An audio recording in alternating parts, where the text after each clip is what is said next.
You're not lazy. You're not broken. What you're feeling is the quiet pull of an invisible force, one that Carl Jung believed lives in all of us. He called it the shadow. You want more from life. You crave growth, progress, maybe even reinvention. But each time you reach for it, something stops you. You procrastinate.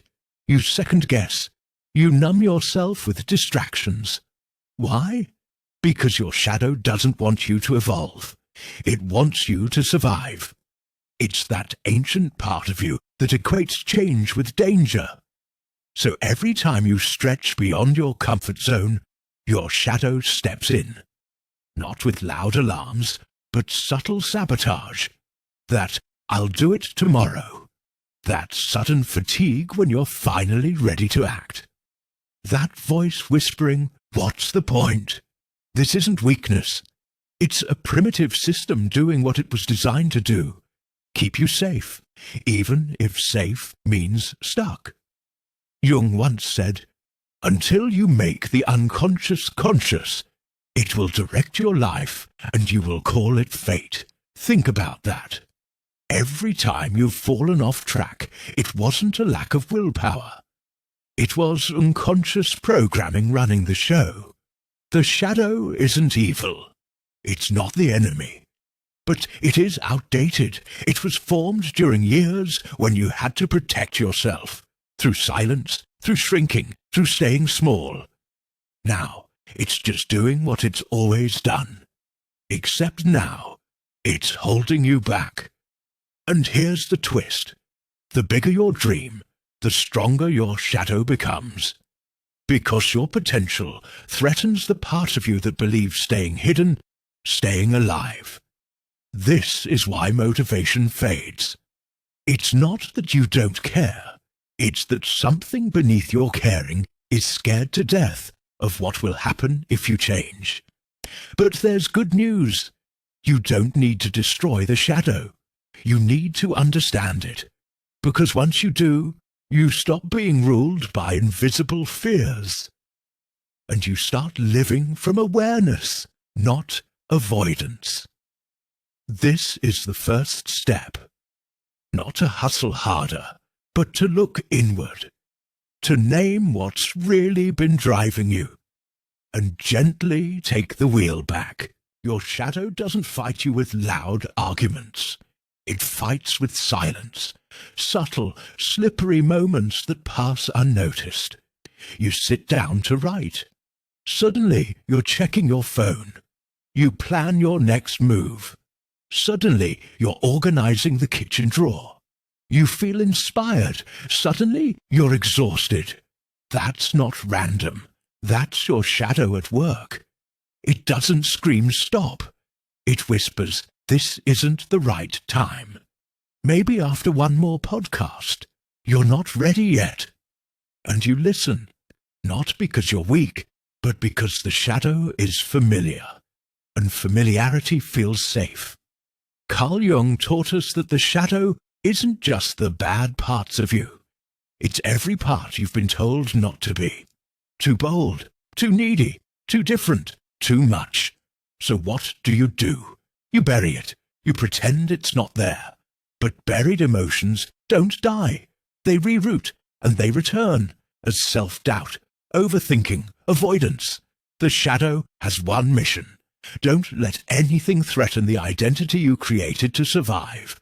Even if that identity is outdated. Even if it's suffocating you. So, every time you try to grow, your shadow throws up internal resistance. Not because it hates you, but because it doesn't know you're safe now. It believes if you succeed, you'll lose the people who liked the smaller you. If you shine, you'll be exposed and judged. If you change, you'll be abandoned. And you can't just logic your way out. The shadow doesn't respond to logic. It responds to unspoken fears. So the next time you notice procrastination, hesitation, or sudden anxiety, pause. Instead of judging yourself, ask, what is my shadow trying to protect me from right now? You may hear answers like fear of being seen, fear of outgrowing people you love, fear of failing publicly. And here's the key. Whatever your shadow protects is where your growth lives. The resistance is the map. It's not the obstacle, it's the doorway. Because the moment you bring awareness to the pattern loses its grip. Not all at once, but moment by moment. That's why Jung insisted, we don't fight the shadow, we integrate it. We make it our ally, not by shaming it into silence, but by listening to what it's been trying to say for years. So, if you're stuck, don't push harder. Ask deeper. And listen with compassion to the part of you that's been scared for a long, long time. Now that you see the shadow, the real question becomes, what do you do with it? Jung was clear. Transformation doesn't begin with aggression. It begins with honesty, with compassion, with the courage to sit beside the parts of yourself you were taught to reject. Because here's the truth no one tells you. You don't heal by fixing yourself. You heal by befriending yourself. That includes the lazy you, the jealous you, the scared, avoidant, angry, tired, doubting you. They're not flaws, they're fragments. And they're waiting for you to stop judging and start listening. But how? Start with small, conscious rebellion against the script your shadow plays on loop. Not a 180-degree overnight transformation. Not a massive life overhaul. Just one small act your shadow won't know how to block. Like what? Instead of skipping the gym, go for a 3-minute walk. Instead of binging distractions, journal your fear for 5 minutes. Instead of disappearing, send one honest message. Instead of pretending you're fine, admit you're overwhelmed. Instead of perfect, try real. You see, the shadow doesn't fear effort. It fears change. So your job isn't to overpower it.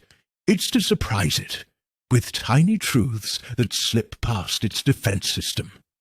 And then track it, not like a chore, not to punish yourself, but as a ritual of awareness. Every time you track your actions with honesty, you reclaim a little power. You become a witness to your own process.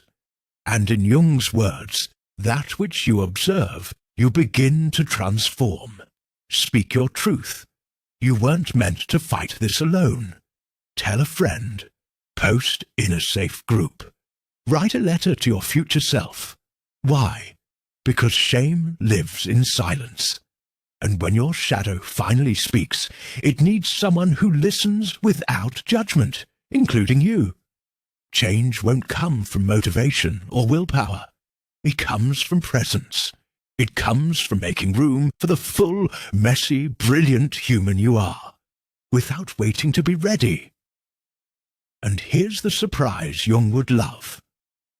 As you stop resisting your shadow, something strange happens. It starts working with you. That's integration. That's maturity. That's power. Not the power to dominate life, but the power to walk through it, awake and whole. So how do you make this last? How do you make sure your shadow doesn't quietly slip back into the driver's seat the moment life gets chaotic? Carl Jung didn't leave us with just theory. He gave us a process, a blueprint, not to eliminate the shadow, but to walk with it, to evolve with it. Here's how to begin. Start small. Stay real. Step 1. Name your shadow. What emotion hides behind your delay, your anger, your self-doubt? Is it fear of not being enough? Guilt for outgrowing the version others love? Shame for wanting more than survival? Don't rush to fix it. Just name it. Because the moment you name a thing, it loses its power to hide. You cannot change what you cannot name. Step 2. Choose one daily anchor. No grand gestures. Just one micro-act that anchors you in the direction of growth. Something your shadow can't reject outright. A small, repeated rebellion. 3 minutes of movement. One boundary set. 5 minutes of reflection. Saying no once a day. Drinking water with presence. Eye contact. Silence before reaction. Small enough to do. Big enough to matter. Step 3. Track without shame.